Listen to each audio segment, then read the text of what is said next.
दोस्तों, स्वागत है आपका मेरी चैनल लोकेंद्र जी की रेमेडी में। दोस्तों, आशा करता हूँ आप सुखी संपन्न और समृद्ध होंगे। उसके साथ खुश रहना बहुत जरूरी है। दोस्तों, जो लोग खुश रहते हैं उनके यहाँ समस्याएं आने से घबराती हैं। दोस्तों, चलिए दोस्तों, आज की वीडियो का विषय एक बहुत ही सुंदर और कारगर विषय है। दोस्तों, आप सभी जानते हैं भगवान सूर्य, जिन्हें हम सभी देख सकते हैं, और भगवान सूर्य की कोई भी पूजा कभी खाली नहीं जाती। और अगर रविवार और पूर्णमासी एक ही दिन हो, तब तो दोस्तों आप समझ लीजिए एक सोने पे सुहागा वाली बात हो जाती है।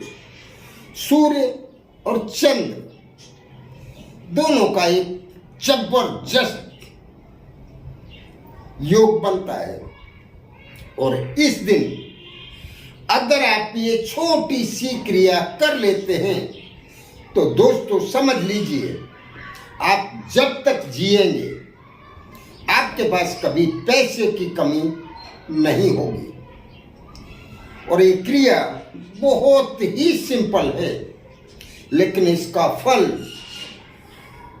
बहुत ही विशाल है। दोस्तों, आप करके तो देखिए। ये शुरू करने से पहले दोस्तों मेरा आपसे निवेदन है, मेरी चैनल की मुलाकात जो भी पहली बार ले रहे हैं चैनल को सब्सक्राइब अवश्य कर लें, बेल आइकन दबाना ना भूलें, जिससे मेरी आने वाली वीडियो आसानी से आपको प्राप्त हो सके। तो चलिए दोस्तों, आपको करना क्या है। दोस्तों, आपको एक 100 का नोट ले लेना है।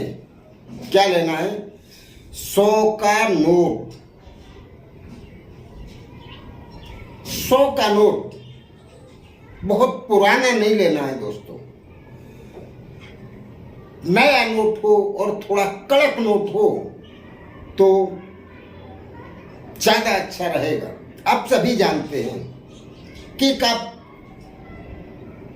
बिना धुले या धुले हुए बिना प्रेस किए हुए कपड़े अगर आप पहनेंगे तो कैसे लगेंगे, और वही साफ कपड़े और स्ट्रीट टाइट कपड़े अगर आप पहनेंगे तो कैसे लगेंगे। इसी तरह ये नोटों का है।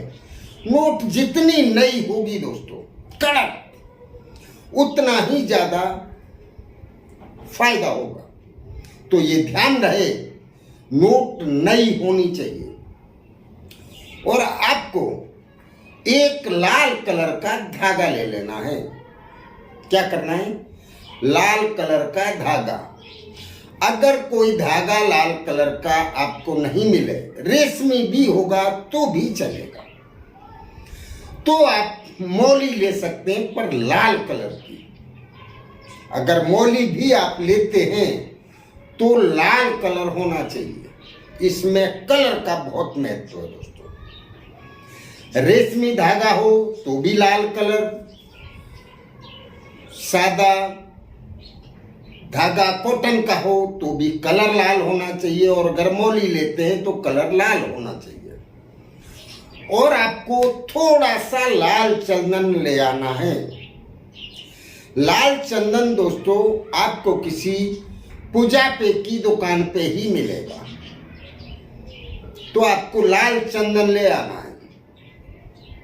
और उस लाल चंदन को आप पानी में घोल लें या पीस लें, थोड़े से पानी में, और उस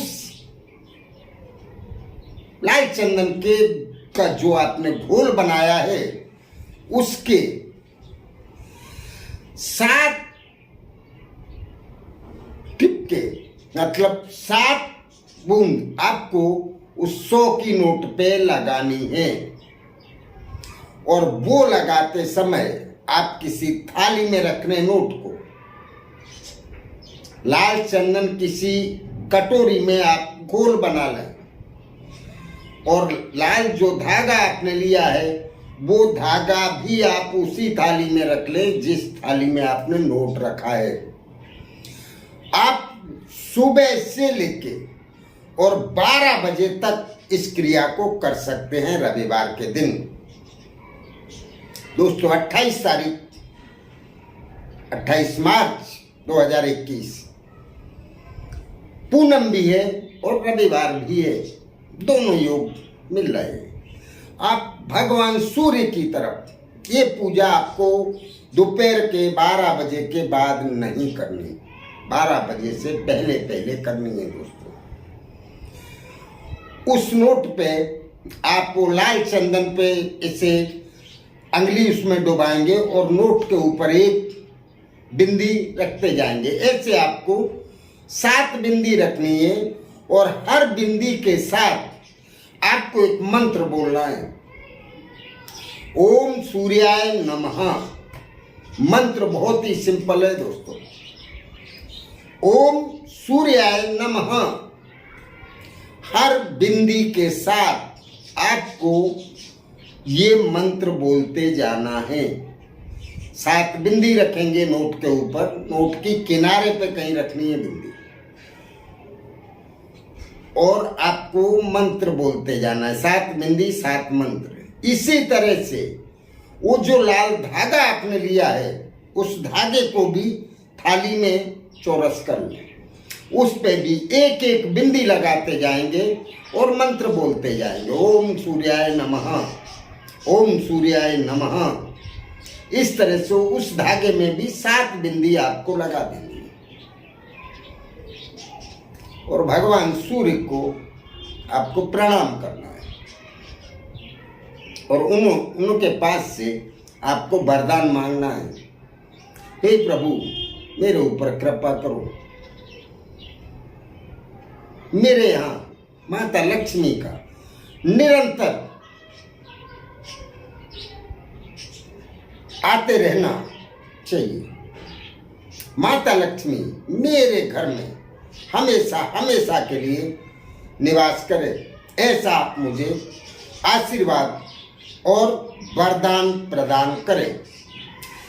ये आपको अपने शब्दों में, अपनी भाषा में बोलना है, क्योंकि प्रार्थना कोई भी किसी और के शब्दों में नहीं की जा सकती। कोई भी प्रार्थना करते समय उस प्रार्थना के अनुरूप आपके अंदर के भाव भी होने चाहिए, इसलिए आपकी भाषा और आपके शब्द बहुत बेहतर होंगे। भगवान सूर्य से प्रार्थना करनी है कि माता लक्ष्मी को मेरे घर में निवास करें, ऐसा मुझे आप आशीर्वाद और वरदान प्रदान करें। बस उसके बाद वो धागा जो आपके पास लाल धागा है, उस नोट को आप फोल्ड करें और 7 बार उसमें लपेट दें।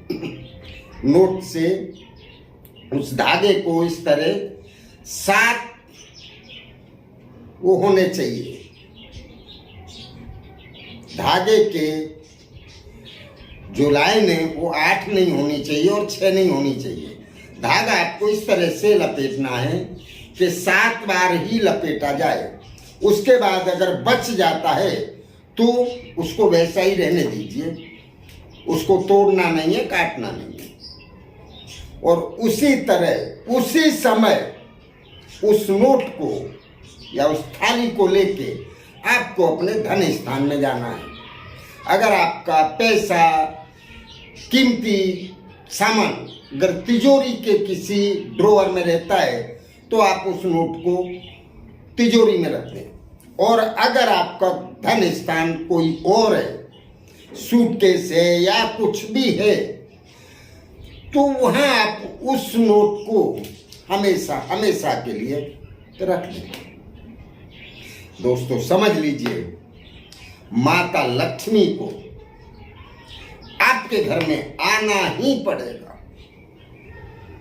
आए बिना माता लक्ष्मी नहीं रह सकती, और हमेशा हमेशा के लिए वो आपके यहाँ निवास करने लग जाएंगे। आप जीवन में कभी भी पैसे की तकलीफ नहीं आएगी, और आपके जो भी रुके हुए काम हैं या फिर आप जो करना चाहते हैं वो सब कुछ अपने आप होने लग जाएगा और आप एक अच्छी दिशा की तरफ प्रस्थान करेंगे। तो चलिए दोस्तों, इस क्रिया को करने या समझने में अगर आपको कहीं कोई दिक्कत होती है तो पूछें अवश्य। नमस्कार।